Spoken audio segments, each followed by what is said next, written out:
is that we've reduced our emissions mainly because of natural gas and also innovations in things like solar and wind and hydro. So that's where I think that most of the agreement, frankly, that we find ourselves focused on is how do we just move technology faster, move it farther faster.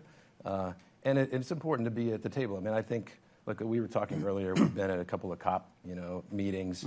I think in my mind, the jury's out as to how effective those are, but I think they're definitely important for building relationships internationally, and those international relationships are key not only for climate, but also for our geopolitical position. Yeah, I want to finish up with a couple of questions related to U.S. companies and how they operate in a context like this. The first question is, you have China and Brazil stepping up as the U.S. pulls back. I mean, I know there's disappointment over the EU targets as well. We're going to speak with Teresa Ribera a little bit later on in the show. How U.S. companies should position in that context. They need to be thinking a little bit more out, I would imagine. Out meaning in relation to those other countries? Correct, yeah.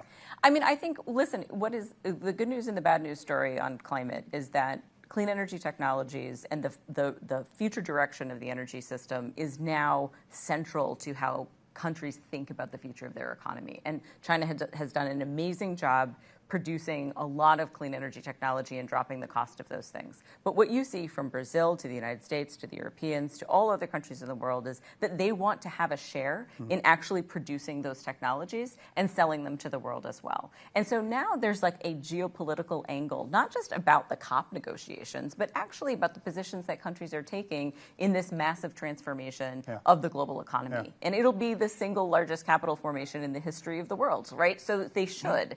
I think this is how companies are starting to think in the midst of this, in the midst of tariffs, in the midst of control over local resourcing for the technologies you bring into your country.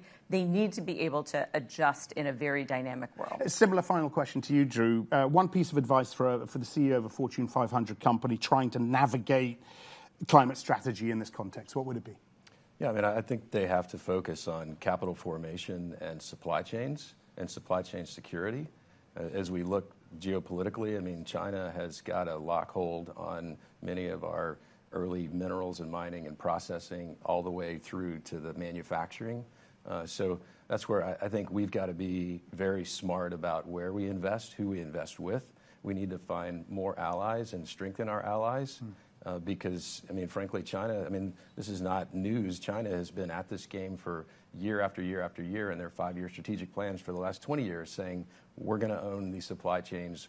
We're going to command the world's respect. Yeah. And so we've got to fight back on that. We fight back through economic reasons and ways by investing. Drew, Sarah, thank you so much for kicking off our show this morning. It's really been a fascinating discussion. Thanks very much to both of you. Now, one of the big questions 10 years on from the Paris Agreement, which of course set the 1.5-degree target for countries, is who's now driving the climate change agenda? We touched on it a little bit in that discussion. A decade ago, it seemed very much to be the policymakers. But where is climate leadership coming from now? Just before Climate Week started, I caught up with Christiana Figueres, one of the architects, of course, of Paris, and asked her who she thinks is now driving this process forward. It's a very interesting question because we are seeing an inversion of where we were 10 years ago. 10 years ago, there's no doubt the governments were pulling forward and defining what the direction was and being supported and pushed by the real economy. The technologies of solution, all of the clean tech technologies have now advanced so much that the real economy, the market forces are now in the position of being the pull force toward decarbonization. Governments, of course, continue. They have a role to play, but they're no longer pulling forward. They're now supporting and pushing. So a complete inversion of the push and pull forces.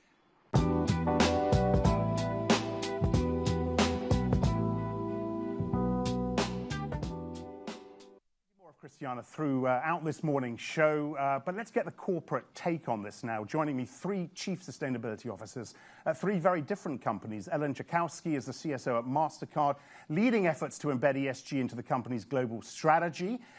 Next to her, actually not next to her, at the end is Marissa Drew, CSO at Standard Chartered, a veteran of global finance, now steering sustainability across emerging markets. We've spoken plenty in the past, Marissa.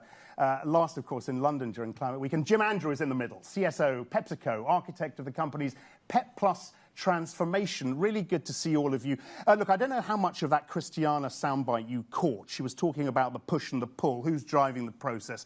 The policymakers or market forces, and clearly she thinks, as I'm sure you do too, it's the market forces. Now, Marissa, let me start with that. How are those forces driving or dictating, if you like, what the corporates are doing now in this space? Well, I look at everything through a finance lens, and the key here in many cases is the mobilization of capital, and it has to be the private sector that's stepping in to fill the void. I think Christiana referenced the fact that government coffers are pretty thin these days.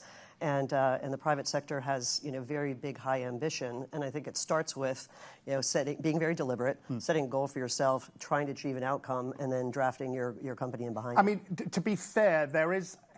And again, we've talked about this. There is a little bit of cynicism and skepticism creeping in around that finance piece, given what happened with GFANS, given what happened with some of these other alliances. So, Axel, let me tell you, though, rest of world, right? We tend to often look at things through, the lens of where we're sitting, and we're sitting here in New York, and things feel a little bit fraught.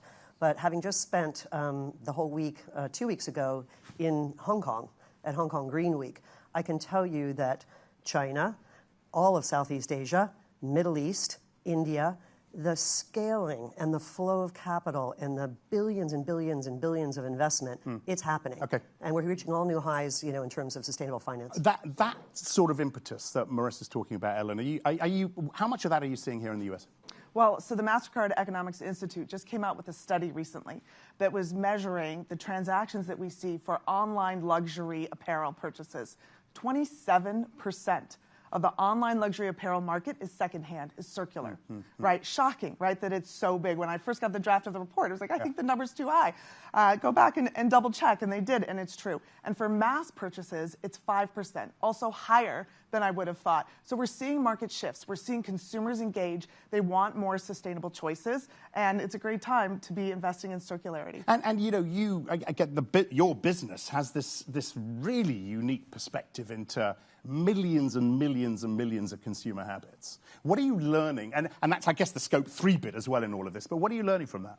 Well, I think, again, what is the opportunity and how are we driving incentives to inspire, inform, and enable more sustainable choices? So we've started investing in some pilots around deposit return schemes, particularly in Europe, where kind of the culture is really set around some of these regulations and these concepts. And we're seeing tremendous results. I was just in Aarhus, Denmark, where we have a reusable cup program going on in the center city. And there are 55 merchants that are participating in that program. And they've saved a lot of money. They've reduced the waste of these single-use cups, and the deposit return scheme's working well. All right. Jim, it's well known that PepsiCo revised its strategy. I mean, so you call it evolving your strategy. Others might call it backtracking. I mean, we heard all of the verbs thrown in there. What is the overall strategy now, and how has it changed as a result of the context here in the US? Well, it's not just context in the U.S., it's context around the world. But what we've always done with PepsiCo Positive is link it to our business. So each of the goals that we have is fundamentally linked to how do we create a more resilient, sustainable business. So think about just one example, agriculture. I mean, PepsiCo's second largest food and beverage company in the world. We have 300,000 farmers in our direct and indirect supply chains because we're about 60% food. So if farmers can't grow food, and the food system is at risk in the world, we don't have a business. And so we have increased our regenerative agriculture targets from 7 million to 10 million. We've added, Marissa and I were just talking, we've added a nature component to them. Why? Because it's good for business. It's important. So what we've tried to do is link things to the business. Therefore, the context around some of the noise, some of the change, doesn't matter as much because it's about how do we align what we're trying to do to build a sustainable business and keep it functioning, and in our case, keep food on the table of the world. None of you, and apologies for putting it like this, but none of you is saying that things are harder. as a result of the current context. It's really hard for me to try and squeeze that sort of statement out of anyone here in New York, or indeed any big US company. Are things harder? Well, maybe I'll go first. What we're trying to do is change systems, and that's something I've talked a lot about already, is how do we create system change? Because each of the three of us as companies are doing a lot of things. The question is, how do we change, again, the agricultural system? And that requires farmers at the center, it requires governments, it requires NGOs, it requires corporates, it requires all society. That has, I think, gotten harder because it's not moving fast enough. We have to actually change the second derivative. We have to accelerate the speed at which we're moving, and that's more challenging because there's not enough people in the system moving against it. Marissa, again, something we've talked about is, well, the investability of nature, and Jim mentioned nature, but how are you guys, how are the financiers here, how are the banks working together with the PepsiCos and the MasterCards to help them through this process, whether it's the carbon credit space? Absolutely. So it starts with being mission aligned, so we pick our topics where we do have alignment, and then we figure out ways to collaborate. But we are using the carbon markets as one mechanism to help invest in nature. Maybe I can just give you an example. We've just recently announced, as we all eyes are on Brazil as we move into COP at the end of the year, we just announced an agreement, a jurisdictional carbon credit mandate to sell 5 million credits. So we're mandated as a firm to sell this for the state of Accra. It's the first jurisdictional mandate of size. This is serious scale, 5 million credits. That capital, when those credits are sold, that capital will flow to protect against deforestation and flow money back into indigenous populations who are the stewards of the earth. So that's an example of a market. And with a layperson's hat on, trying to unravel what that really means, is the fact that Standard Chartered are involved in that project. I guess that allays the concerns of the PepsiCos and the MasterCards when they want to invest in these sorts of things. Is that right? Yeah. So to a degree, again, mission alignment, but I'm sure if I'm sitting in Jim's shoes, what does he want to do if he's going to purchase carbon credits or for his last mile abatement? He wants to ensure that there's high integrity in those credits, that they do what they say they're going to do. We can be a force for good in that respect as we are helping to set the standards for what high integrity means. And then the combination of us putting our name against it, you know, and partnering up with high quality corporates as partners. In fact, I mean, we've got Annette Nazareth from the council coming on tomorrow, actually, onto the show tomorrow. Shame she's not around today to talk about this now, because, of course, that integrity piece is so critical for companies like yours. Where are we now on integrity in the carbon markets? The fact that Standard Chartered and other banks are getting involved and, again, as I said, helping allay your concerns helps, but do you feel confident in those markets? Look, I think the markets continue to evolve. They continue to get stronger, better, higher integrity. We have our Priceless Planet Coalition program, which is a commitment to restore 100 million trees. And we're in the process of transitioning it to a carbon credit program with Conservation International. So lots of work there. But, you know, bigger in terms of the decarbonization picture of what we're all working to do. Some exciting news out of MasterCard this summer when we reported that we grew the company by 12% net revenue and we reduced our emissions by 7%. So carbon credits are good, but how are we actually decarbonizing the actual emissions? And we're making a lot of progress there. Jim, are your investors really getting this now? Are the institutional investors in the company and others, are they really getting this investability slash sustainability message now, would you say? I think you have a really big range of investors. We have some that we meet with every quarter, and they ask very sophisticated questions.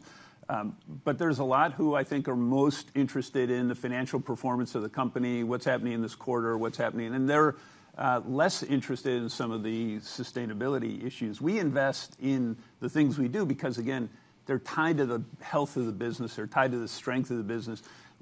Either we have customers asking for them, we need them for our license to operate, right? Things we need farmers to keep farming. Those are things that are important for the health of the business. I would say not every investor fully appreciates that, and again, you've got a range. We're hopeful over time that will change, but I think it's still very much a work in progress. And Marissa, I want to come back to the finance piece. We've spoken to Bill a lot, Bill Winters, the CEO at Standard Chartered, a lot about this and the work that you do and the projects you have in developing markets. Yes.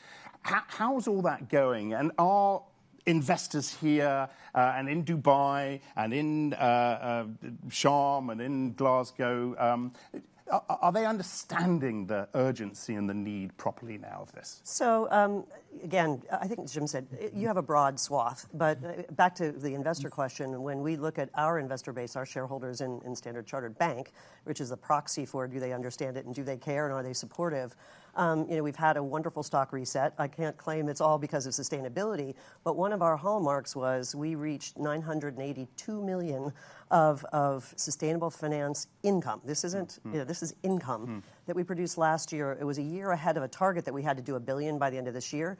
And the returns on that sustainable finance are higher than the average of our overall bank. Yeah. So what we're communicating to our investors is, as Jim says, really good business, but by the way, we're delivering great outcomes. So then when you go to our markets and you touch it and you feel it on the ground, you can see the impact that we're making, that connection with our communities, our regulators, the stakeholders. Yeah. It's tangible. It's absolutely something that they understand. Really, really cheeky question to finish up, and it's got to be really brief, the answer from each of you if possible.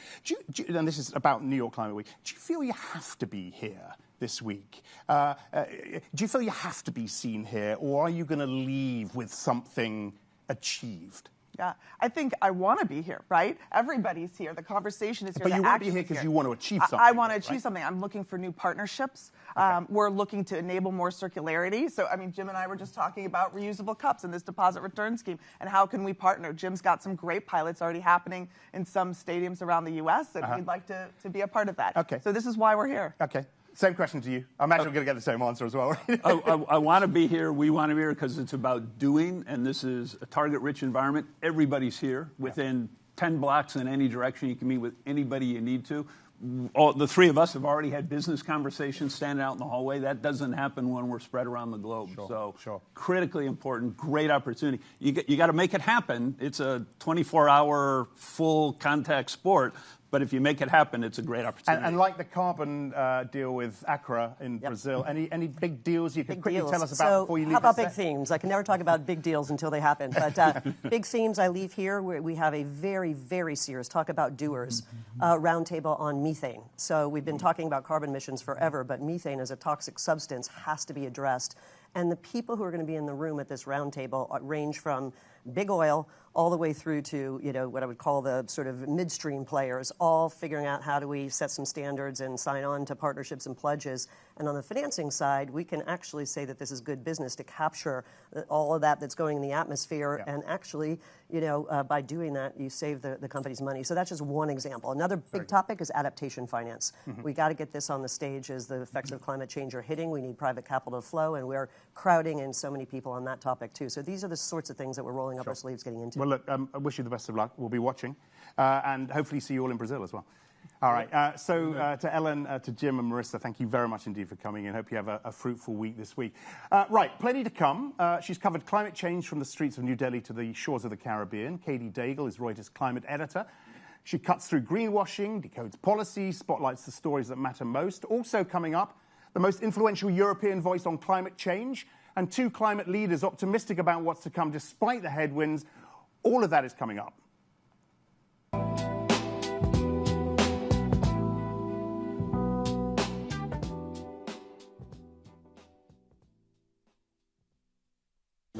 At a time when truth and new ideas have never been more important, Reuters Next examines the big issues without fear or favor to get a clearer picture about what lies ahead.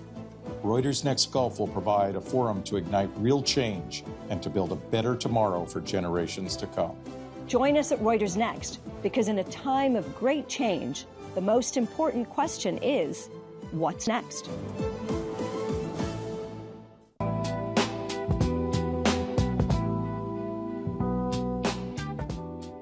Welcome back, everyone. Katy Daigle is our environment and our climate editor and joins me for Katy's Corner. You've got your own patch here, Katy, which is very exciting. Let me start by asking you whether there's been any big news for you out of this event so far. I mean, I know it's only been going a couple of days, but what's excited you most? What's interesting this year so far is the messaging is very positive. I mean, the guests you've had today have been talking about the energy transition underway, including decarbonization. And this messaging right now toward reassuring the world that we are still on mission, it's coming at a good time for the world. People are scared. Warming is speeding up. We are, of course, waiting for news tomorrow, which is when the governments will be announcing their new climate pledges. And it looks like, sorry to interrupt. Yeah.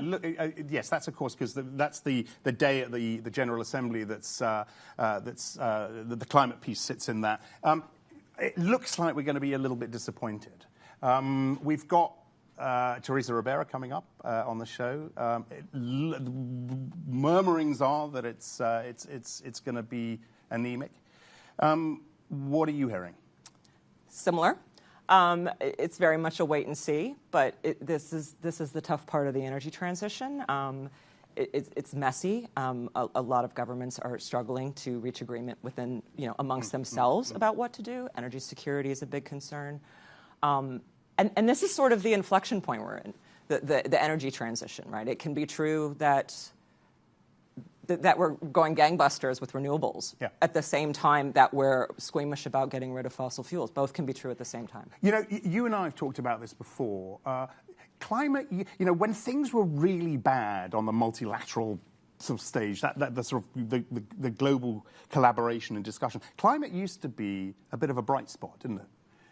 It doesn't look like it's that bright spot anymore. It seems to me that Europe is going its way, China's going its way, the BRICS are going their way, the US is clearly going its way. Is multilateralism dead in this space as well? It's hard to say. When the UNFCCC was signed, it was, fun fact, the first treaty that was signed by nearly all governments in the world. That was a showcase in multilateralism. And since then, the treaty has helped governments achieve quite a lot of progress in terms of moving money toward climate projects, getting the decarbonization agenda on the table, moving renewable energy. But it's tricky. And now we're seeing, as Teresa had said and Christiana, that the driving force is not so much the governments and policy, it's the real economy. Yeah. It's the companies that are facing, they're facing a need to change. When you hear PepsiCo and MasterCard and Standard Chartered and other corporates, speak to us and in an incredibly bullish way about what's going on. What do you feel about that? Is there? I ask this delicately, but how much greenwashing is still going on, and where is that seen most by a reporter and your team? It's not so much greenwashing. I mean, when we talk about the word greenwashing, there seems to be a sort of sinister thought behind it. It's, sometimes there might be some omission, right, which you can say is good or bad. Obviously, companies are going to be showcasing their good works more than the things they're struggling with. There's a lot more that companies could be doing, as well as governments, as well as each of us individually. But what is clear is that companies are very concerned about their viability in the future.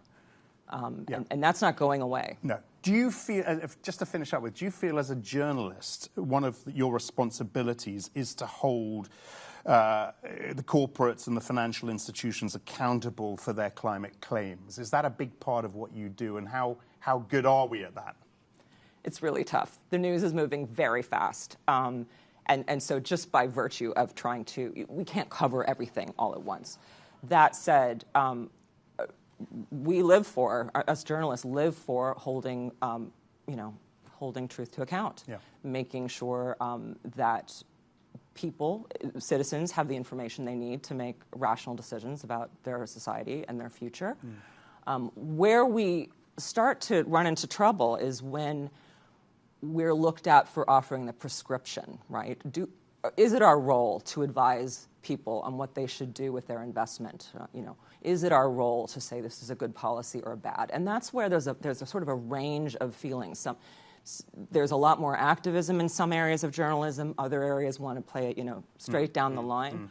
Or it is just very, very much straight down the line. We want to hold a mirror up to the world and really help everyone kind of see what's coming. Well, look, Katy, it's been great. I'm really excited. I know you've got to rush off and you've got lots to do, but I'm really excited. You're going to come back onto the show, maybe later today, hopefully tomorrow. I want to find out who you've been talking to. what we should be watching. But Katy, thank you very much indeed. Right, coming up in just a moment, one of Europe's most influential voices on climate and energy. From the Green Deal to energy security, what is next for Europe's climate ambitions? And can Europe and other countries stand by their bold emissions-cutting promises in time for COP30 in Brazil? First, though, back quickly to Christiana Figueras. We've talked a lot about her already today. I asked her how important big proclamations will be at this COP. We are now to the point where we don't necessarily need big international agreements coming out of the COPs. This is a COP where you will not see one big result negotiated among national governments. We're now moving from that, which we are used to an implementation phase that is going to be very evident at COP30, which is no longer one big result, but rather a multiplicity of solution spaces, coalitions, efforts of many different stakeholders working together that are proof points of the fact that we are moving forward in the decarbonization of the global economy. A very different dynamic for COPs, this COP and further COPs. To talk about that and to talk about plenty more is Teresa Ribera, Executive Vice President of the European Commission for a clean, just and competitive transition, and of course a driving force behind the European Green Deal. Very nice to see you. Thank you so much for coming on to our show here at Reuters. Look, I want to start, I'll come on to what Christiana was saying there about COP in just a moment, but let me just come on to Europe and Europe's targets. There is clearly disappointment with the latest statement of intent, I think it was called, out of Europe on the NDCs. Some have said it's a missed opportunity because so many countries look to Europe when setting their own NDCs. Teresa, how united is Europe on its climate goals right now? Oh, I think that it is united because this message is that we intend to fulfill our commitments and our pathways. And the discussion is how to combine the competitiveness measures so to come up with a consistent pathway to the full decarbonization that is targeted by 2050. And I think that, yes, sometimes that we knew already, maybe different views on how to address the different policies, the different measures, but the message is pretty clear. We are there. There are still lots of things to do. But the commitments and the expectations towards Belém remain untouchable.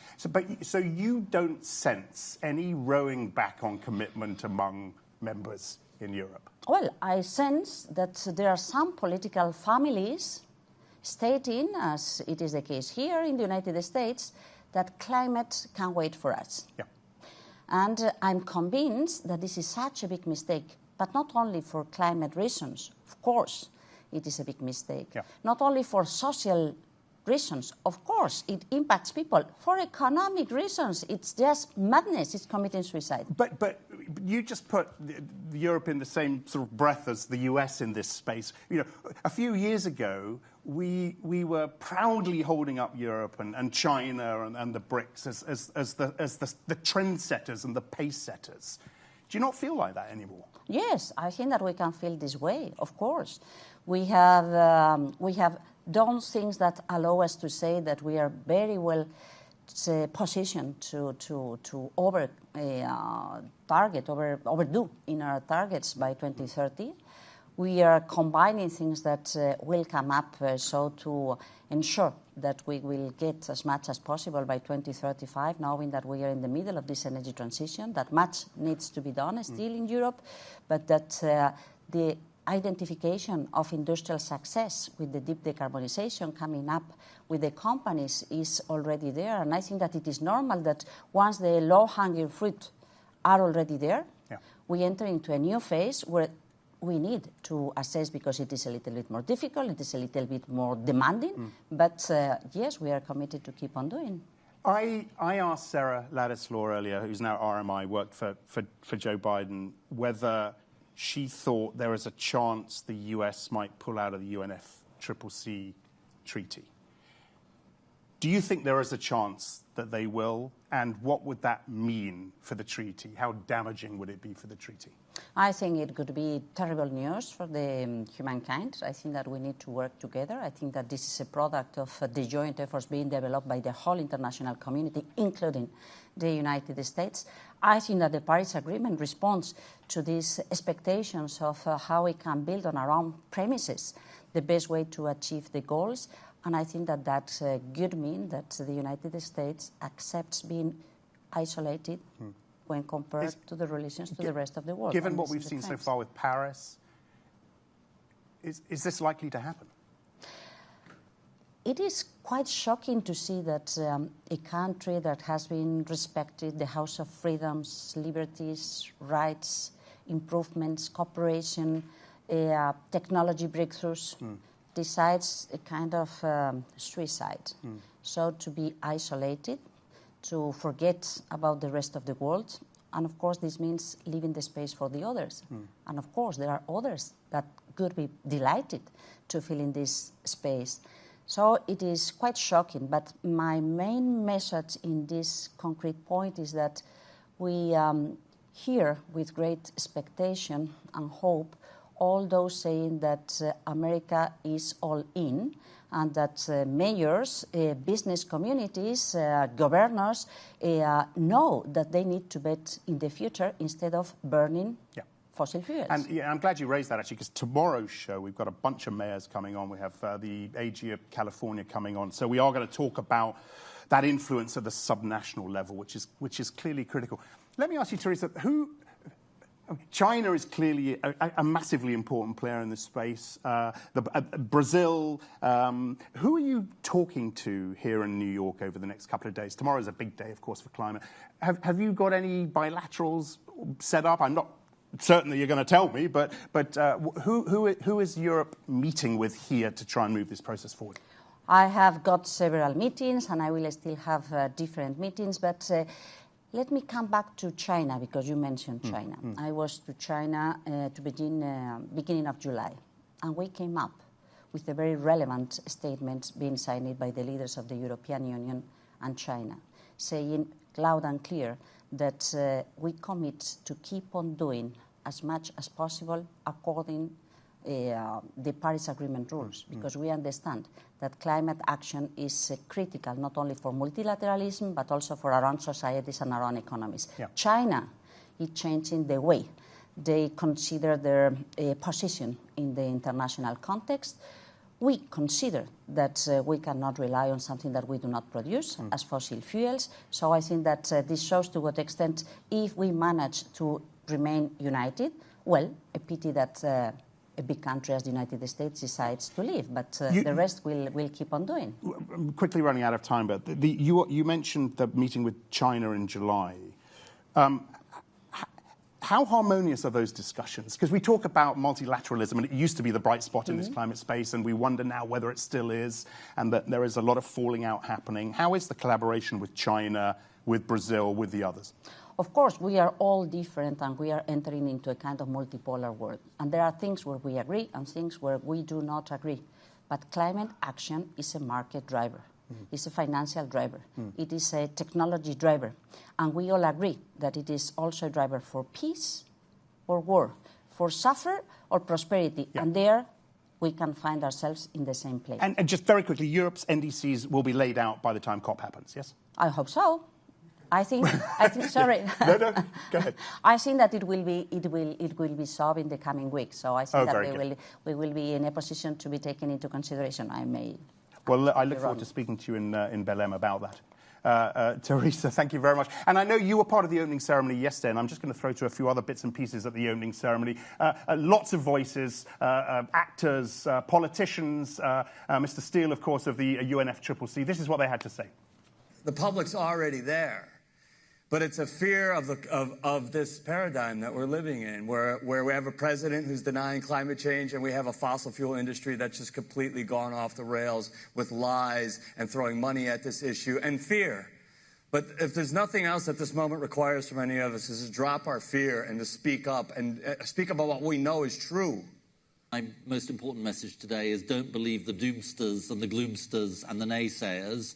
who say the world is somehow moving away from climate action and clean energy.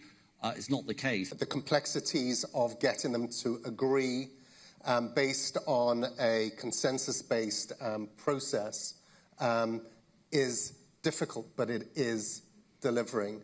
What COP30 presents us with an opportunity to do is, first of all, removing this preconception that every COP must deliver everything. I think those are expectations that we set that aren't the most helpful.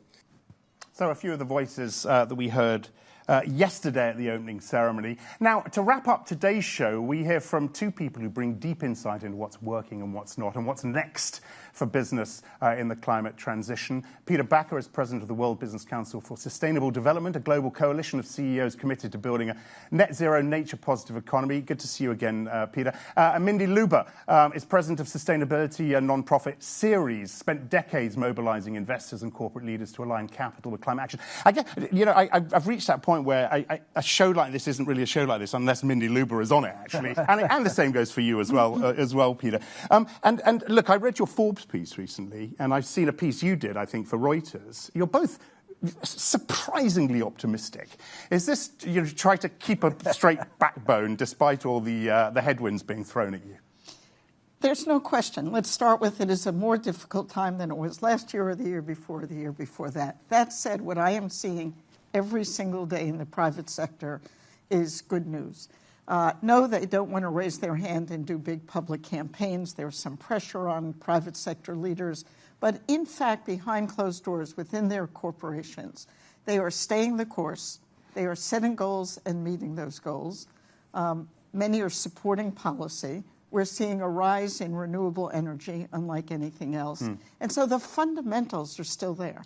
When Morgan Stanley or PwC poll their members, 90% say they are staying in sustainability. They're going to continue putting resources into it. In fact, they think they'll put more in next year. So I don't want to be fooled that all the negative news is really what's happening. There is negative news, but there's much positive. Okay, so the business case has never been stronger, I guess, is the message from both of you. And we see that. There is a lot of evidence, and we hear that from all the corporates. Let's talk about the policy bit, though. And Peter, investment is flowing into countries and sectors offering, I guess, the right mix of enabling conditions. Yep. Is that list of countries getting shorter and shorter? And where would you put? We just heard from Teresa at the Commission at the Europe. Are you worried about what's happening in Europe? Well, I think Europe needs to sort itself out. Europe has two conversations going. One is the competitiveness conversation, and the other is around the Green Deal and what to do with that. I think what is missing in that conversation is what is the link between those two. Because if you go to India, if you go to Southeast Asia, China, the whole conversation is if we want to make our economy competitive, we need to drive sustainability. We need to drive to net zero. So I always say, the world is a whole lot bigger than the USA. Europe needs to sort itself out, but Asia is at this point in time the driver for change. Yeah. Are you worried about Europe as well? I mean, yes, we mentioned China, yes, we mentioned India, yes, we mentioned Brazil, the BRICS in general, ahead of Belém in Brazil, of course. But are you worried about what's going on in Europe? There's no question there's a little more tentativeness than we would like to see. On the other hand, the understanding within Europe of citizens, of voters, of policymakers, of the gravity of climate change and the need to address it. Nobody's debating that. And so I believe that it will land in the right place. And even in the United States, and yes, we all read the headlines, and it is true, there's so much being pulled back at the federal level.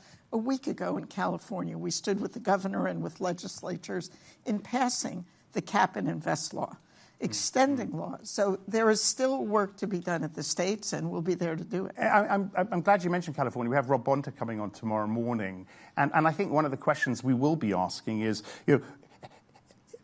clearly there's a massive impetus there, but just how are you banging your head against the closed door, given the fact that when it comes to legislation, anything is going to really be overturned at the end of the day? Well, we are learning that everything gets litigated in the United States now. Laws pass, lawsuits are filed. It seems to be the way of the world. But many of those lawsuits are prevailing. So the big issues at the federal level, they cannot be denied. And I do believe that companies and investors are concerned about losing tax credits, about losing the EPA's authority to regulate climate change. They have spent 20 years, if not more, retooling, getting ready to deal with the world of climate change and the regulations that deal with it. It is very destabilizing for anyone in the private sector to all of a sudden be told, no, climate change is not a problem. So I think we're seeing even more private sector leaders prevailing on states, and hopefully we'll have some action at the federal government, but that's a long stretch. Drew Bond, Peter, from C3, came on at the start of this show and said, this administration may be the best thing that's ever happened to climate. I mean, it seems a little bit of a stretch to me, given what we've heard. But what can industry leaders do to keep up the pressure on federal government? Well, I think the first thing is to be in COP30 in Belém. Brazilian presidency is putting together a program which is basically not about negotiations anymore, but the COP of implementation. So what are the solutions? What are the barriers to scale those solutions? Is it policy, finance, is it demand? And then really drive that conversation into action. You talk about policy, but what I see happen is it's now become an economic conversation. We yesterday launched the CEO Handbook for Physical Risk Assessment in Supply Chains. The economic cost of inaction are now becoming clearer and clearer, and that will force business to act. But if we can get an implementation conversation in Brazil, then it will be... And the thing that government needs to do is stimulate demand for the solutions. That's the one thing they need to do. Yeah, and Mindy, I mean, you and I have talked, often over the last few years, and I got to say, I sense an optimism from you that I haven't seen in a few years. I guess it's as a result of that sort of thing that Peter's saying. And are you going to Belém? Are you going to COP? If you can get there? Yes, or likely I will send a team, and either I will go or someone will go. And what do you want to see happen? We want to see exactly what Peter said. We want companies and investors to be leaning in on the need to move forward. I mean, the reality is the clean energy economy is the future of our economy, period, end of story. That's where we're going to see jobs. That's where we're going to see profits. That's where we're going to see the ability to fuel the new AI and everything else coming on board. So if we're continuing to see, which I am, businesses and investors putting money into the clean energy economy, moving forward on their goals, standing up on policy, less than I would like, but certainly still doing that, I think we've got a shot because the numbers are so clear. The numbers of risk, hundreds of billions of dollars spent on the impacts from climate. We can't continue spending hundreds of billions of dollars a year. I think companies, insurers are starting to see that and act because of that. I'm going to have to finish it there, Mindy and Peter, but thank you very much for coming in. But just stay there for a second, because I do want to play one more soundbite from Cristiana Figueres, and it talks to the logistics and the difficulty of the COP happening in Belém. But it was actually quite interesting what she had to say, because of course there has been so much debate, so much hand-wringing, so much criticism over the decision to host the meeting in Belém. Tough to reach, tough to find affordable accommodation, and as a result, tough for many to attend. This is what Cristiana said about it. It's a tough location. It is an important symbolic location to be in the Amazon. Let us remember the importance of the Amazon to our global environmental stability. So they have chosen to locate this for symbolic reasons, very important symbolic reasons, in Belém. That does mean that the logistics are difficult, challenging. They are working on those challenges, and they have definitely improved in many different respects with regard to accommodation and prices, and they are continuing to do so. But one has to ask, what is more important? Is it about ease of logistics, or is it about sending the right messages? So I'm going to leave everyone with that question. Mindy and Peter, thank you very much for joining us. We're going to pick all of this up again tomorrow morning. Our focus tomorrow will be on leadership at the subnational level. As I just said, Rob Bonta, California's Attorney General, will join us, as will several city mayors. We'll talk carbon credits and the importance of transparency and integrity in that market with Annette Nazareth. And we'll be joined by investors and tech companies striving to drive climate ambition. It'll be an exciting show. Do join us at 8:30 tomorrow.